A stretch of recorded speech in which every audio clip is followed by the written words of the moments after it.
ছোট্ট সোনামণিটা বায়না ধরেছে মুরগির রোস্ট খাবে, কিন্তু আপনি ভাবছেন মুরগি ভাজো আবার রান্না করো, কত ঝামেলা।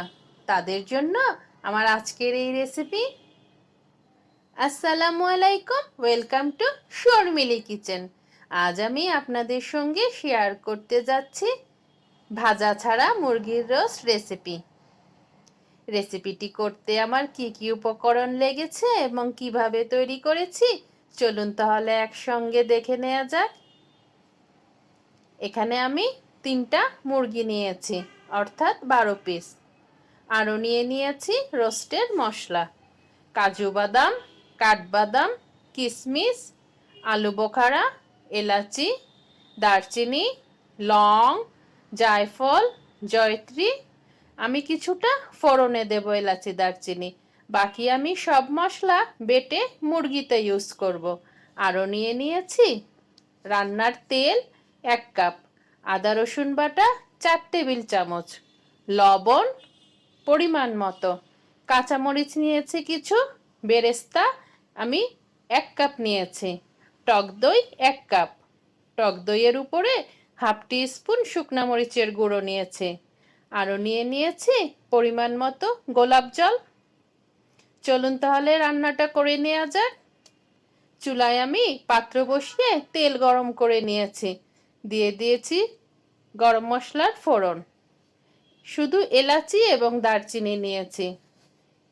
এই পর্যায়ে আমি বাকি গরম মশলা বাটাগুলো মুরগির সঙ্গে মাখিয়ে নিয়েছি। সরি, আমি কিন্তু মাখাইনি, আপনাদের বোঝার সুবিধার্থে আমি মুরগির উপরে দিয়ে রেখেছি। আপনারা অবশ্যই মাখিয়ে দেওয়ার চেষ্টা করবেন। তাহলে চলুন রান্নাটা করে নেওয়া যাক।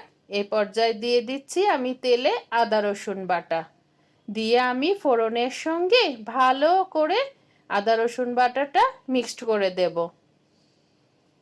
এ পর্যায়ে আমি দিয়ে দিচ্ছি চিকেনের মধ্যে যে টক দই, পেঁয়াজের বেরেস্তা এবং বাকি গরম মশলা ও বাদাম বাটা দিয়ে রেখেছি, সেটা মশলায় দিয়ে দিচ্ছি, অর্থাৎ আদা রসুন বাটায় দিয়ে দিচ্ছি। মুরগির মধ্যে আমি আবারও বলছি টক দই, পেঁয়াজের বেরেস্তা এবং গরম মশলা অর্থাৎ এলাচি, দারচিনি, জায়ফল, জয়ত্রী এবং কিছু বাদাম বাটা আমি পরিবেশনে ইউজ করব এবং কিছু আমি বেটে দিয়েছি এখানে। এ পর্যায়ে আমি দিয়ে দেব পরিমাণ মতো লবণ। প্রতিদিনের একঘেয়েমি রান্না থেকে বেরিয়ে আমরা মাঝে মধ্যে এই রান্নাগুলো ট্রাই করতে পারি, অথবা অতিথি আপ্যায়নেও রাখতে পারি। আর বাসায় যদি ছোট সোনামণি থাকে তাহলে তো কথাই নেই, তাদের বায়না পূরণ করতে তো আমাদের এরকম রান্নাগুলো মাঝে মধ্যে করতেই হয়। মুরগিটা আমি এখন ভালো করে মশলার সঙ্গে কষিয়ে নেব।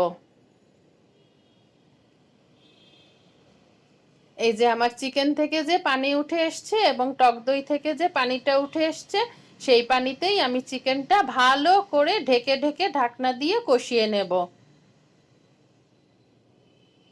চিকেন রান্না করতে আমি যেহেতু কক মুরগি নিয়েছি, এটা কিন্তু রান্না করতে খুব একটা সময়েরও প্রয়োজন হয় না, পানিরও প্রয়োজন হয় না। তারপরেও যদি আপনাদের প্রয়োজন মনে করেন, আপনারা সিদ্ধ করার জন্য পরিমাণ মতো পানি দিয়ে নেবেন। কারণ মুরগি থেকে টক দই থেকে কিন্তু ঢেকে রান্না করলে প্রচুর পানি আসে, দারুণ একটা ফ্লেভার আসছে। গরম মশলা বাটা এবং টক দই, পেঁয়াজের বেরেস্তার দারুণ একটা ফ্লেভার আসছে। এই যে আমি ঢেকে ভালো করে কষিয়ে নেব।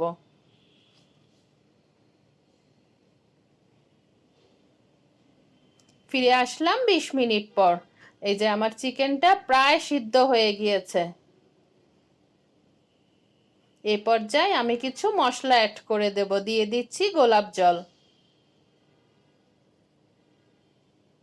এখন দিয়ে দিচ্ছি আলু বোখারা, কাঁচামরিচ, কিছু বাদাম কুচি এবং কিশমিশ, 2 রকমের কিশমিশ, লাল কিশমিশ এবং কালো কিশমিশ দিয়ে আমি চিকেনের সঙ্গে ভালো করে এটা কষিয়ে মাখিয়ে নেব।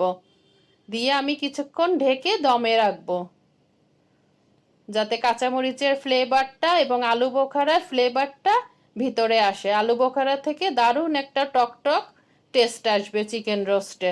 এটা আপনারা দেওয়ার চেষ্টা করবেন হাতের কাছে যদি থাকে। এখন আমি কিছুক্ষণ দমে রেখে পরিবেশন করে দেখাচ্ছি। হয়ে গেল আমার ভাজা ছাড়া মুরগির রোস্টের রেসিপি। রেসিপিটি ভালো লাগলে অবশ্যই ট্রাই করবেন এবং ফ্রেন্ডস অ্যান্ড ফ্যামিলির সঙ্গে শেয়ার করবেন। ছোট্ট একটা লাইক দিতে ভুলবেন না কিন্তু। নতুন বন্ধু হয়ে থাকলে সাবস্ক্রাইব করে আমার চ্যানেলটির পাশে থাকবেন। আজ আসি, আবারও চলে আসবো নতুন কোনো রেসিপি নিয়ে। আল্লাহ হাফিজ।